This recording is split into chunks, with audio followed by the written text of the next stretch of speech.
Don't make these 3 mistakes after a dog fight. I'm Gabrielle Johnson and I specialize in intra-household aggression. These are the top 3 mistakes I see people make after a dog fight, and I'll tell you what to do instead. One of the most important things to do after a dog fight is to separate the dogs. Sometimes we'll get the dogs separated, and once they're separated, we think that they're fine or that they've gone back to normal. And that's actually one of the variables that we look at in an intra-household case is when the dogs are separated, are they coming back toward each other again, or are they trying to disengage and get to safety by flighting? But just because the dogs aren't actively trying to go after each other again in that moment does not mean that they should be together.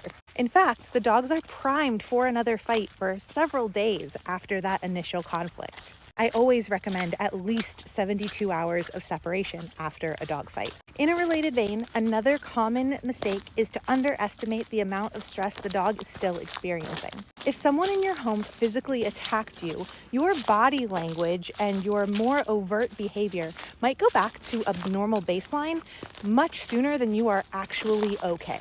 So just because the dog isn't visibly trembling or cowering in a corner doesn't mean they're okay. In the time after a fight, you really want to focus on helping the dogs feel safe again. Separating them is part of that, but it goes beyond that. We want to minimize their stressors, focus on rest, offer them outlets for stress like calming activities, decompression walks, nose work, licky mats, snuffle mats, chews. We want to give them social support in the manner that's right for them. We want to make ourselves emotionally and physically available. We want to use their event medication. This absolutely counts as a stress event, and so if your dog has event medication, this is a good time to use it.